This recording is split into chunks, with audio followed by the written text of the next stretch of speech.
Welcome sir, welcome. बहुत बहुत धन्यवाद।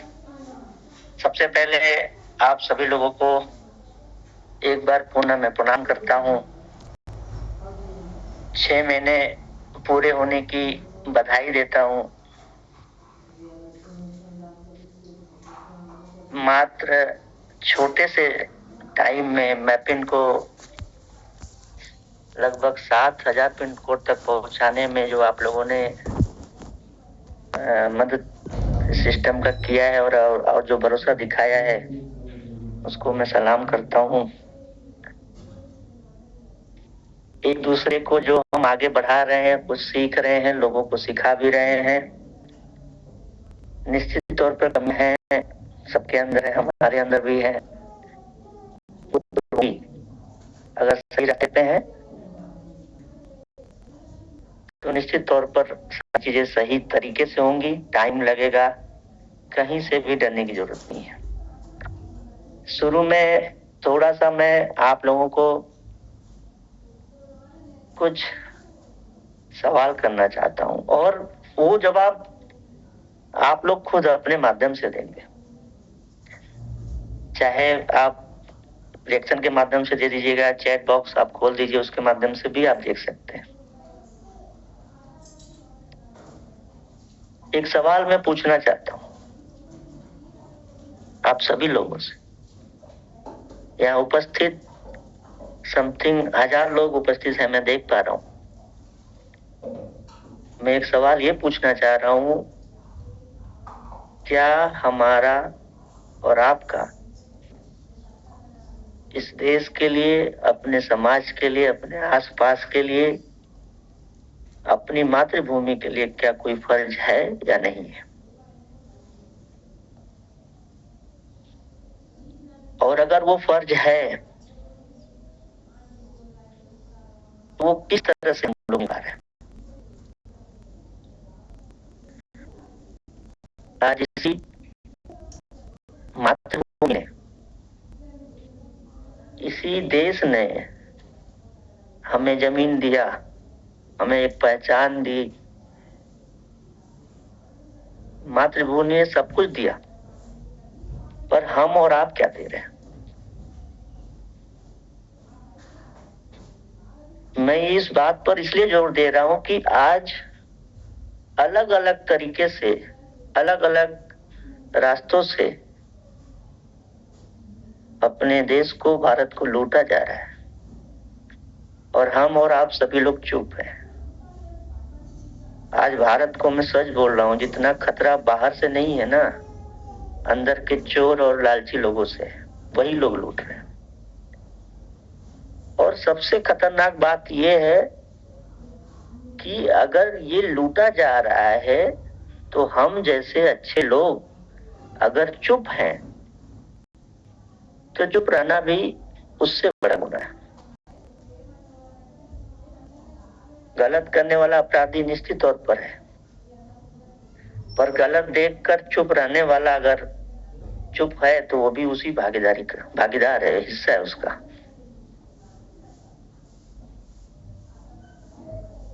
आज इसी पूरे हिंदुस्तान में हमेशा से इंसान गलत नहीं है, सिस्टम गलत है। यह देश, आप सभी लोग ईमानदारी और मेहनत से भरे हुए लोग हैं। कभी भी ईमानदारी की कहीं कमी नहीं है। कमी है तो सिर्फ एक ऐसे सिस्टम की जो कहीं ना कहीं उसका अभाव और उस गलत सिस्टम का प्रभाव आप दोनों लोग देख रहे होंगे, महसूस कर रहे होंगे। देशभक्ति जो है ना, वो सिर्फ नारों में नहीं होती। अभी 26 जनवरी आने वाला है, झंडा लगाने से देशभक्ति नहीं दिखेगी। हमें एक ऐसी व्यवस्था बनानी पड़ेगी, जो चीजें गलत हो रही है उसके खिलाफ लड़ना भी है। ईमानदार व्यवस्था बनाने से देशभक्ति हम दिखा सकते हैं। हम नहीं बदलते, हम नहीं बदलेंगे तो आने वाले हमारे ही बच्चे, हमारी आने वाली पीढ़ियां भुगतेंगी ना। आज अगर हम सभी लोगों ने अगर एक सही कदम, एक सही रास्ता जो भी चीजें गलत हो रही उसके खिलाफ नहीं उठाया, तो हमारे ही बच्चे, आपके बच्चे आपसे हमसे पूछेंगे, ये देश लूटा था तो आप लोग क्या कर रहे थे। तो ये बात कानों को लग सकती है, छोटी सी है, बाबू भी लगती है, लेकिन ये बहुत गहरी है और ये चोट करनी चाहिए। इस बात से चोट पहुंचना चाहिए। और अगर वो चोट नहीं लग रही है आप लोगों को, तो आप लोग मरे हुए लोग हैं, आप जिंदा नहीं है। मेरी बातों से किसी को कोई आहत हो सकता है। हर बदलाव संसद में थोड़े होता है, कुछ बदलाव हमारे अंदर, आपके अंदर, हम सबको मिलकर लेना होता है, समाज तभी बदलता है। रोज रोज एक ही बात, एक ही मीटिंग, पैसा पैसा पैसा। मीटिंग सिर्फ पैसा नहीं है, ये मीटिंग पैसे के लिए नहीं हो रही है, एक जिम्मेदारी के लिए हो रही है। आज की मीटिंग कमाई से ज्यादा जिम्मेदारी को समझने की है। और मैं इस बात को इसलिए बोल रहा हूं कि पिछले 20 दिनों में या उससे पहले भी मैंने बहुत सारी चीजें ऐसी देखी कि लोगों ने अपने फायदों के लिए, लोगों ने ऐसे ऐसे लोगों को सिस्टम में ला रहे हैं, उनको बेवकूफ बना रहे हैं अपने छोटे से फायदे के लिए, जो कि कल को उनका रिलेशन, कंपनी का नाम, सब कुछ खराब करेगा। और वो व्यक्ति कोई किसी लेवल पे, अगर मैं उस व्यक्ति को समझ गया और पहचान गया, तो फिर मैं कभी नहीं उस चीज को माफ करूंगा।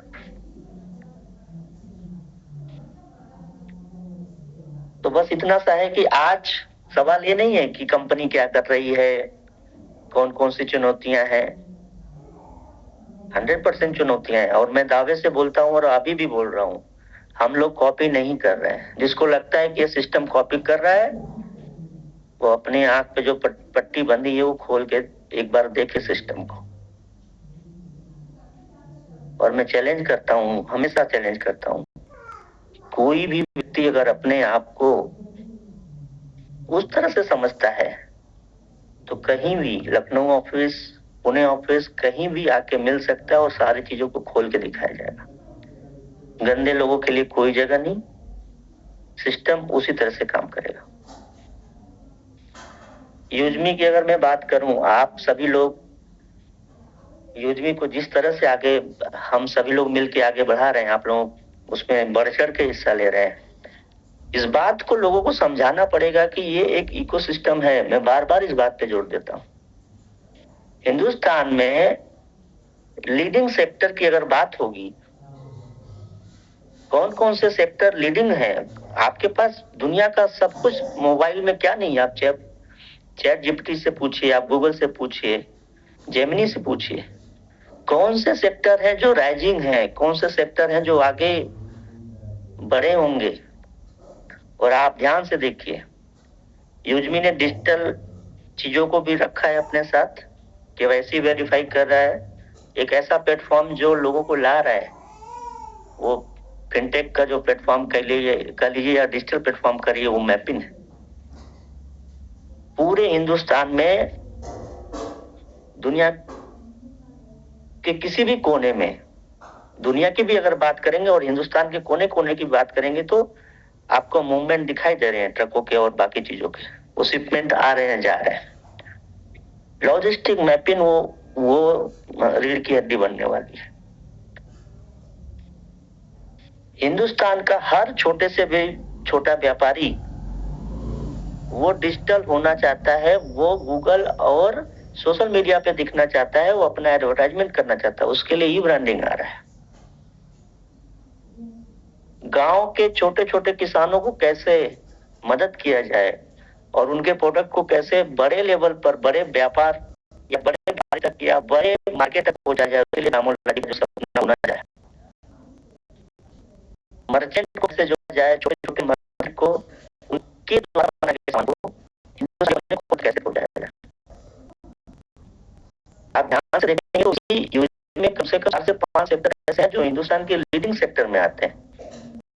और अगर ये बात हमको और आपको समझ में नहीं आ रही है, तो ये दुर्भाग्य है। आज हम सभी लोग मैपिन को थोड़ा सा क्लियर मैं रखना चाहूंगा आप सभी के सामने। जैसा कि मैपिन एक शब्द है जो कि बाकी के लीडर अपने तरह से सब कुछ परिभाषित करने की हमेशा से कोशिश करते हैं और बहुत अच्छी तरीके से उन्होंने मैपिन को रखा है। एक ऐसा सिस्टम, अगर आप यूजमी को देखेंगे तो वो क्या है, एक डिजिटल इकोसिस्टम है, लेकिन मैपिन उसका एक फिजिकल बैकबोन है, मतलब लॉजिस्टिक बैकबोन जो कि फिजिकल होगा। और मैपिन यूजमी का ग्राउंड लेवल का काम है ना, उसका एक आर्म है, मतलब उसका एक भुजा है, उसका एक हिस्सा है। आप किसी बड़े पार्टी को देखिए, आप किसी बड़े सिस्टम को आप देखेंगे तो ये छोटी से छोटी इकाई बहुत सी पार्टी है जिनका कई लेवल का संगठन होता है। एक उसी तरह से भी अपने आप में एक अलग तरह का बैकबोन होगा यूजमी का, जो कि उसको ग्राउंड लेवल तक एग्जीक्यूट करने का काम करेगा। अब हमें ये चीज समझने की जरूरत है कि लॉजिस्टिक और कुरियर शब्द की जब बात हो रही है तो दोनों में अंतर है। लॉजिस्टिक और कुरियर एक चीज नहीं होती, पहले तो ये समझना पड़ेगा। और अगर अपने आप को हम 3PL लॉजिस्टिक बोल रहे हैं तो वो कैसे हैं, क्या मतलब, उसमें क्या क्या हो सकता है। बातें हमेशा हुई हैं, लेकिन मैं जल्दी जल्दी से एक आप लोगों को थोड़ा क्लियर समझाने की कोशिश कर रहा हूं। कुरियर का मतलब होता है कि जब एक छोटे से पैकेट को या किसी सामान को एक जगह से दूसरी जगह तक पहुंचाया जाता है। जैसे अगर हमें मोबाइल भेजना हो तो हम उसको कुरियर कर देंगे, वो ट्रांजिट होकर डिलीवर हो जाएगा। लेकिन क्या होता है, उसमें पूरा सिस्टम है, इसमें स्टोरेज होते हैं, सॉर्टिंग होती है, उसमें डिजिटल सॉर्टिंग भी होती है, उस तरह की मशीनें लगी होती है जो सॉर्ट करती है पिन कोड वाइज। इनका भी सिस्टम होता है, डिलीवरी और चीजें इन्वॉल्व होती है। तो कुरियर में या आसान शब्दों में अगर मैं बोलने की कोशिश कर रहा हूँ तो कुरियर एक काम है, छोटा सा काम है, और लॉजिस्टिक एक कारोबार। काम और कारोबार में अंतर है।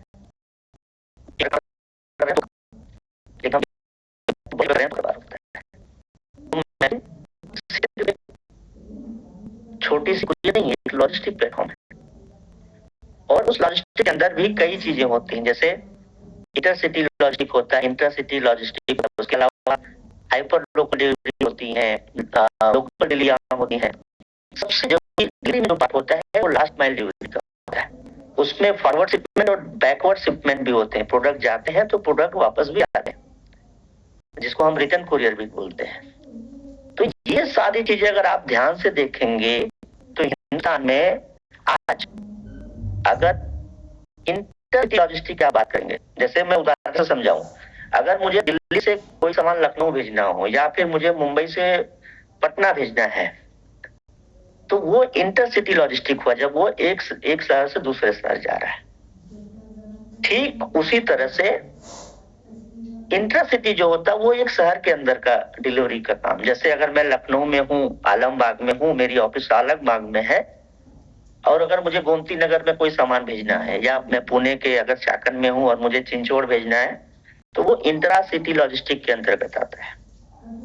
और इंटरसिटी और इंटरसिटी लॉजिस्टिक में बहुत ऐसी कड़ी कंपनियां हैं जो ऑलरेडी बड़े लेवल पे काम कर रही हैं, जैसे कि अपना डिलीवरी हो गई, कॉम एक्सप्रेस हो गया, एक्सप्रेस भी हो गई, अपना ई कार्ट हो गया।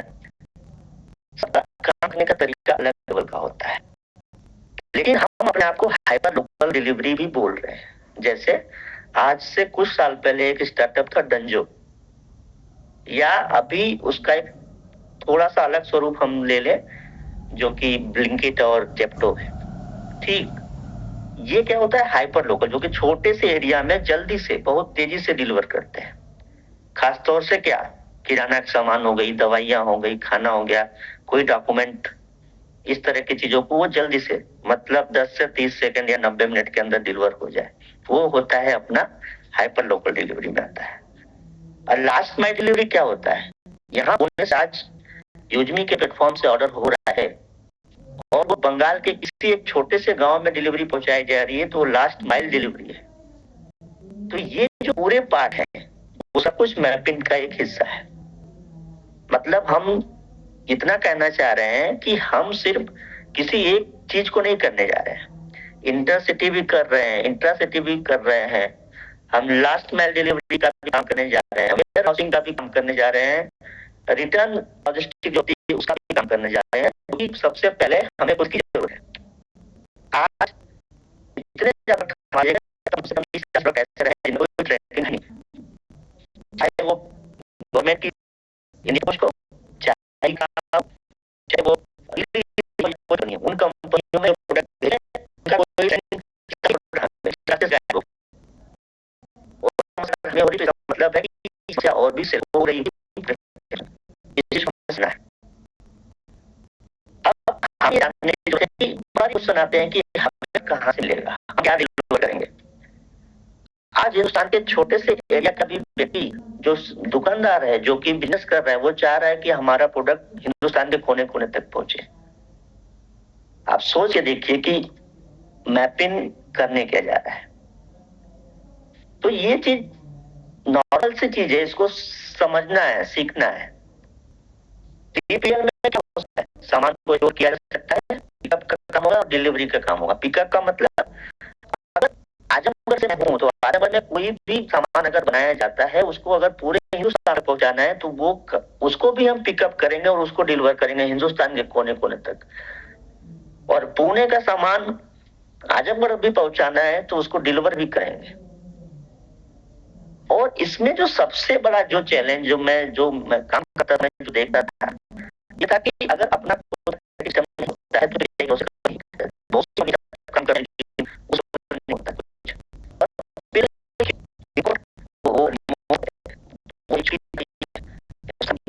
जिसको लिया तो मैं जरूर बोलूंगा आपसे कि हम हिंदुस्तान की सभी कंपनियों में ई-कॉम एक्सप्रेस अभी डिलीवरी ने उसको एक्वायर किया 1500 करोड़ में।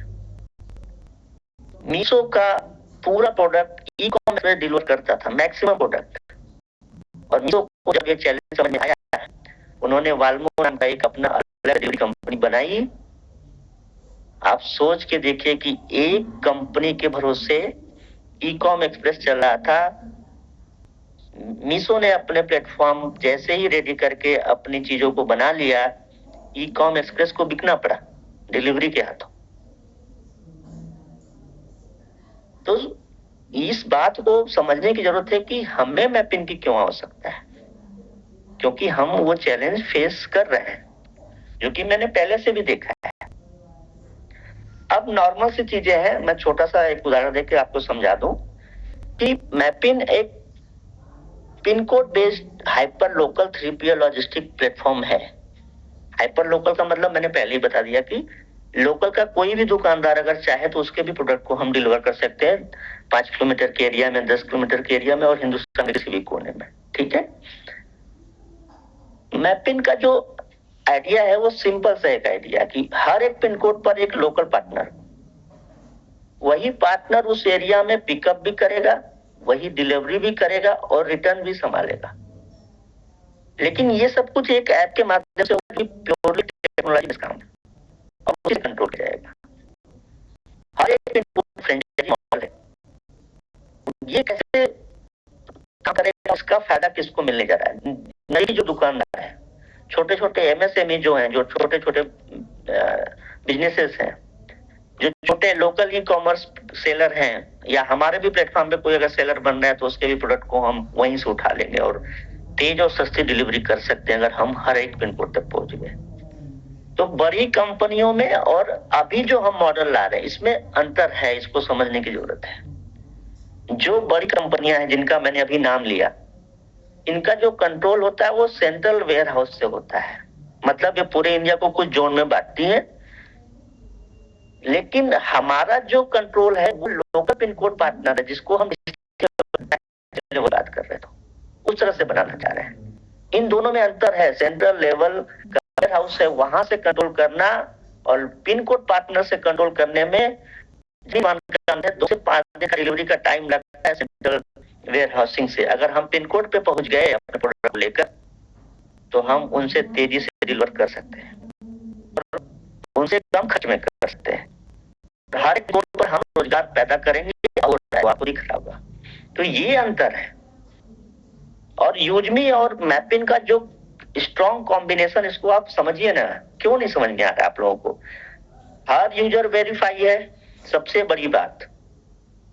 एक सुरक्षित और एकदम भरोसेमंद प्लेटफॉर्म यूजमी बन रहा है, वो तो दिख ही रहा है। ऐप के अंदर ऑर्डर हो रहा है, ट्रैकिंग का भी सिस्टम है, पेमेंट का सिस्टम हो रहा है, कमीशन दिए जा रहे हैं। यानी कि पूरा जो एक प्लेटफॉर्म है वो टेक ओरिएंटेड है, ट्रस्ट ओरिएंटेड बोल सकता हूँ। और लोकल पावर जब मिल जाएगा उसमें तो कौन रोक पाएगा? सोच के देखिए।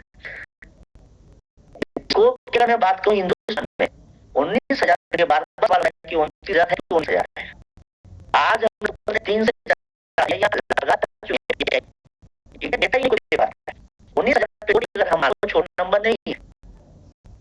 आज 19,000 पिन कोड में ई कॉमर्स हो, सोशल कॉमर्स भी बोला जाता है, जो कि हम लोग सोशल मीडिया पे जो ऐड देखते हैं। D2C में जो ब्रांड नए नए बन के आते हैं, जैसे ममाअर्थ बड़ा ब्रांड बना, शुगर कॉस्मेटिक कंपनी बड़ी बनी, तो कैसे बनी? उन्होंने छोटे छोटे लोगों से प्रचार कराया, वो D2C ब्रांड थे। इनको भी जरूरत है। अब तो लोकल दुकानदार को सबसे ज्यादा जरूरी है। और ये क्यों परेशान है लोग? क्योंकि डिलीवरी बहुत महंगी है, स्लो है। तो मैपिंग का फ्यूचर हाइपर लोकल के हिसाब से भी अगर देखेंगे तो रूरल और सेमी अर्बन को जो इंडिया में जो भीड़ है और जो रोजगार देने का माध्यम बन रहा है, ये इस बात को समझने की जरूरत है कि ये बड़ा प्लेटफॉर्म बनेगा। मैं सिर्फ इतना कहना चाह रहा हूं कि इसी इकोसिस्टम को समझने की जरूरत है, मैपिंग को समझने की जरूरत है। इसमें टाइम लगेगा, अच्छे लोगों की जरूरत है। और अगर वो अच्छे लोग नहीं आए तो फिर हमें परेशानियां भी खड़ी होंगी। रही बात, अगर हम पिन कोड की एक बात कर रहे थे 19,000 पिन कोड पे, तो लगभग आज हिंदुस्तान में एक आंकड़ा है कि लगभग 5 से 7 करोड़ के बीच में डेली शिपमेंट होते हैं, जो पार्सल पहुंचा जाते हैं। और मैं एक चीज मतलब बोलना चाह रहा हूं साफ साफ कि अगर यूपीआई सबको बैंकिंग सिखा सकता है, घर घर छोटे छोटे व्यक्ति को भी अगर बैंक से जोड़ सकता है, तो क्या मैपिन यूपीआई नहीं बन सकता? डिलीवरी का बन सकता है। इस बात को समझने की जरूरत है। छोटे छोटे लोग अगर जुड़ जाएं, गली गली के लोग, तो हम डिलीवरी का यूपीआई बन सकते हैं। इस चीज को अगर हमें लोगों को समझाना भी पड़ेगा, खुद समझना पड़ेगा। यूजमी डिजिटल भारत का एक सच में इंजन बनेगा, बन रहा है। और मैपिन उसका एक चक्का रहेगा, उसका व्हील होगा, जो हर एक पिन कोड पर, हर एक पिन कोड तक उसकी ग्रोथ को पहुंचाता रहेगा। तो एक नॉर्मल सा, ज्यादा इंग्लिश वर्ड है लेकिन सिंपल सा एक मॉडल है, उसको समझने की जरूरत है। और मैंने वो कोशिश किया। आप लोग अगर चाहें तो मुझसे कुछ इससे रिलेटेड या जो चीजें आप लोगों को परेशानी हो रही है या कुछ चीजें जो समझ में नहीं आई होंगी, उससे संबंधित सवाल भी आप लोग कर सकते हैं। लोगों को मौका दिया जाए। और लास्ट में कुछ चीजें मैं जरूर रखूंगा, लेकिन फिलहाल मेरे हिसाब से एक ऐसा इकोसिस्टम बन रहा है जिसकी जरूरत है और इसको समझने की जरूरत है। बहुत बहुत धन्यवाद। आप क्वेश्चन करिए, उसका जवाब मैं दूंगा। जिसको भी आपको क्वेश्चन जिसको भी करना है वो अपना हैंड रेज कर ले। जावेद सर, आप क्वेश्चन लोगों के लीजिए। जी जी, chat box I think open है सर, क्वेश्चन ले सकते हैं। क्वेश्चन किसी के भी हो तो आज डायरेक्टली रवि प्रताप सर जो है क्वेश्चन के आंसर देने वाले हैं। तो आपको किसी भी तरह का कोई डाउट हो तो प्लीज क्वेश्चन कीजिए। तो आपके क्वेश्चन यहाँ पर मायने रखेंगे।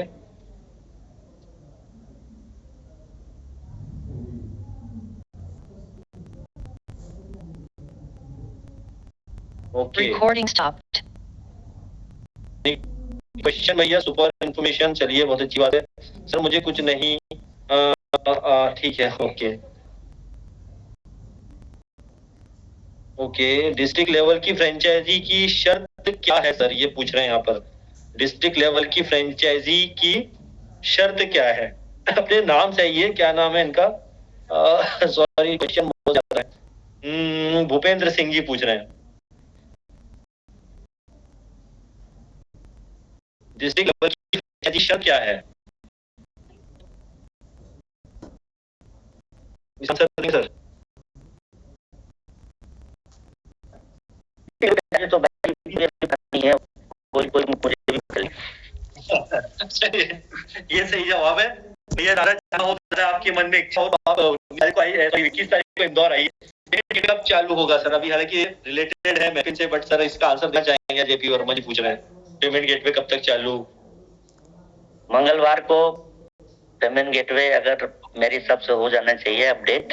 अगर मंगलवार को नहीं हुआ तो कम से कम 10 दिन ये मैसेज जाएगा। लेकिन 90% मैं बोल रहा हूँ कि मंगलवार को कंप्लीट हो जाएगा।